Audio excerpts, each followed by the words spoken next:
Warahmatullahi wabarakatuh. Perkenalkan, nama saya Bella Farisa, NIM 2010207066 dari kelas 1 ABKPI YIN Kerinci. Di video ini saya akan menjelaskan tentang materi dari mata kuliah dasar-dasar BK yang diambil dari Salinan Lampiran Peraturan Menteri Pendidikan dan Kebudayaan Republik Indonesia nomor 111 tahun 2014 tentang bimbingan dan konseling pada pendidikan dasar dan menengah. Masuk pada pengertian yang ada dalam bimbingan dan konseling. Bimbingan dan konseling sebagai bagian integral dari pendidikan adalah upaya memfasilitasi dan memandirikan peserta didik dalam rangka tercapainya perkembangan yang utuh dan optimal.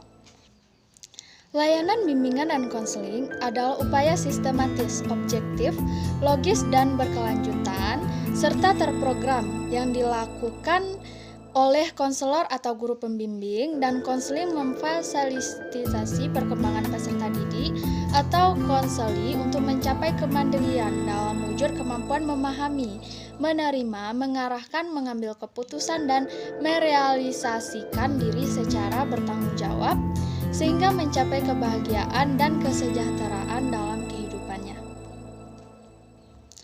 Konselor adalah pendidik profesional yang berkualifikasi akademik minimal sarjana pendidikan S1 dalam bidang bimbingan dan konseling dan telah lulus pendidikan profesi guru. Guru bimbingan dan konseling adalah pendidik yang berkualifikasi akademik minimal sarjana S1 dalam bidang bimbingan dan konseling dan memiliki kompetensi di bidang bimbingan dan konseling. Konseli adalah penerima layanan bimbingan dan konseli pada satuan pendidikan dalam rangka realisasi tugas-tugas perkembangan secara utuh dan optimal, serta mencapai kemandirian dalam kehidupannya. Konselor atau guru bimbingan dan konseling di satuan pendidikan bertugas merencanakan, melaksanakan, mengevaluasi, dan melakukan tindak lanjut layanan bimbingan dan konseling. Fungsi dan tujuan bimbingan dan konseling.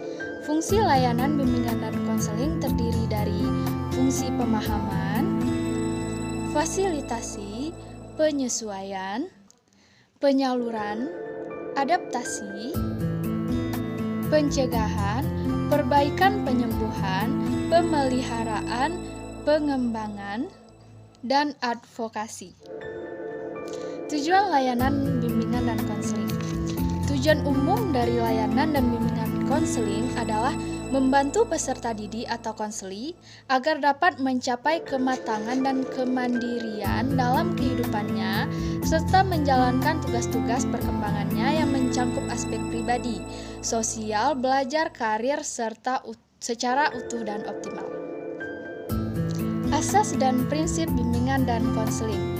Asas layanan bimbingan dan konseling terdiri dari 1. Asas kerahasiaan, yaitu asas layanan yang menuntut konselor atau guru bimbingan dan konseling merahasiakan segenap data dan keterangan tentang peserta didik atau konseli sebagaimana yang diatur dalam kode etik bimbingan dan konseling.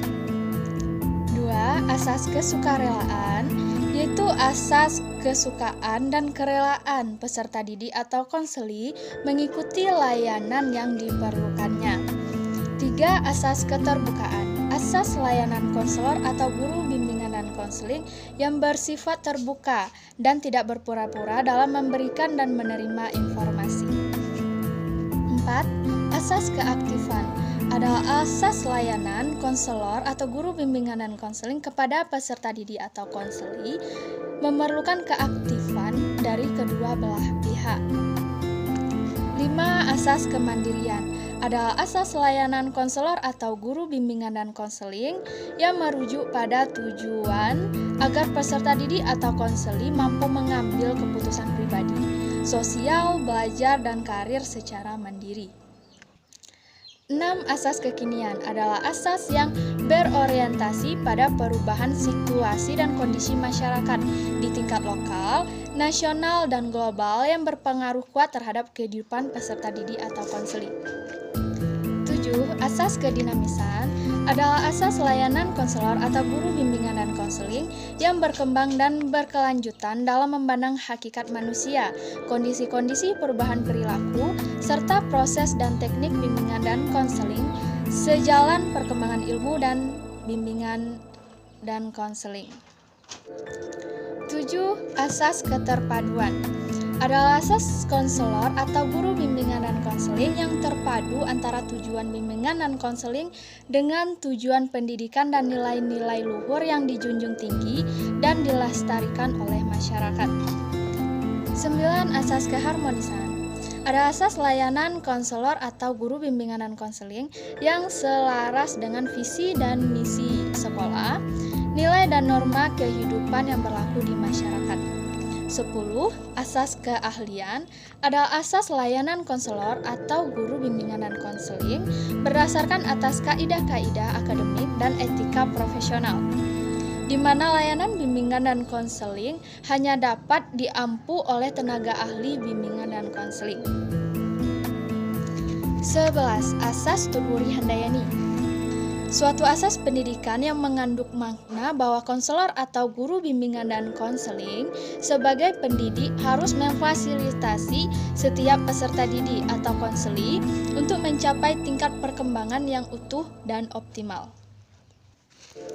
Prinsip bimbingan dan konseling. A. Bimbingan dan konseling diperuntukkan bagi semua peserta didik atau konseli dan tidak diskriminatif.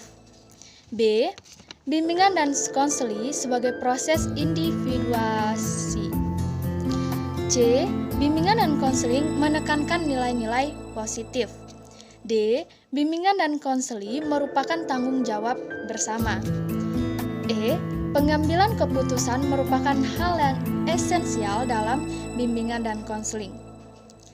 F. Bimbingan dan konseling berlangsung dalam berbagai setting atau adegan kehidupan. G. Bimbingan dan konseling merupakan bagian integral dari pendidikan. H. Bimbingan dan konseling dilaksanakan dalam bingkai budaya Indonesia. I. Bimbingan dan konseling bersifat fleksibel dan adaptif serta berkelanjutan. J. Bimbingan dan konseling diselenggarakan oleh tenaga profesional dan kompeten. K. Program bimbingan dan konseling disusun berdasarkan hasil analisis kebutuhan peserta didik atau konseli dalam berbagai aspek perkembangannya. L. Program bimbingan dan konseling dievaluasi untuk mengetahui keberhasilan layanan dan perkembangan program lebih lanjut. Komponen bimbingan dan konseling. 1. Ada komponen program terdiri dari 4, yaitu A. Layanan dasar, B. Layanan peminatan dan perencanaan individual, C. Layanan responsif, dan D. Dukungan sistem. Yang kedua ada bidang layanan terdiri dari 4, A. Bimbingan dan konseling pribadi, B. Bimbingan dan konseling sosial, C. Bimbingan dan konseling belajar, D. Bimbingan dan konseling karir. 3. Struktur program layanan terdiri dari 10. Yang bagian A-nya sistematika program layanan, yaitu 1. Rasional, 2. Visi dan misi, 3. Deskriptif kebutuhan, 4. Tujuan, 5. Komponen program, 6. Bidang layanan, 7. Rencana operasional atau action plan, 8. Pengembangan tema atau topik, 9. Evaluasi, pelaporan dan tindak lanjut, dan yang ke-10 anggaran biaya. B. Ada program layanan terdiri dari 2 bagian, yaitu program tahunan dan program semesteran. 4. Kegiatan advokasi waktu layanan. A. Kegiatan layanan terdiri dari 1. Kegiatan bimbingan dan konseling di dalam kelas, dan yang kedua layanan bimbingan dan konseling di luar kelas. B. Advokasi waktu layanan, yaitu besaran presentase dalam setiap layanan dan setiap jenjang satuan pendidikan didasarkan atas data hasil asesmen kebutuhan peserta didik atau konseli dan satuan pendidikan. Mekanisme pengelolaan layanan terdiri dari A. Analisis kebutuhan, B. Perencanaan, C. Pelaksanaan, D. Evaluasi, E. Pelaporan, dan F. Tindak lanjut. Strategi layanan bimbingan dan konseling. Strategi layanan bimbingan dan konseling dibedakan atas jumlah individu yang dilayani, jenis dan intensitas masalah yang dihadapi peserta didik atau konseli, dan cara komunikasi layanan. F. Sarana prasarana dan konseling. 1. Ruang bimbingan dan konseling. Ruang kerja bimbingan dan konseling memiliki kontribusi keberhasilan layanan bimbingan dan konseling pada satuan pendidikan. Ruang kerja bimbingan dan konseling disiapkan dengan tujuan dengan ukuran yang memadai, dilengkapi dengan perabot atau peralatannya, diletakkan pada lokasi yang mudah untuk diakses layanan dan kondisi lingkungan yang sehat. Di samping ruangan dapat dibangun taman sekolah yang berfungsi ganda, yaitu untuk kepentingan taman satuan pendidikan. Dapat juga ada desain untuk layanan bimbingan dan konseling di taman. 2. Fasilitas penunjang terdiri dari A. Dokumen program bimbingan dan konseling yang disimpan dalam almari. B. Instrumen pengumpulan data dan kelengkapan administrasi. 3. Pembiayaan. Adapun komponen anggaran meliputi A. Anggaran untuk semua aktivitas yang tercantum pada program bimbingan dan konseling. B.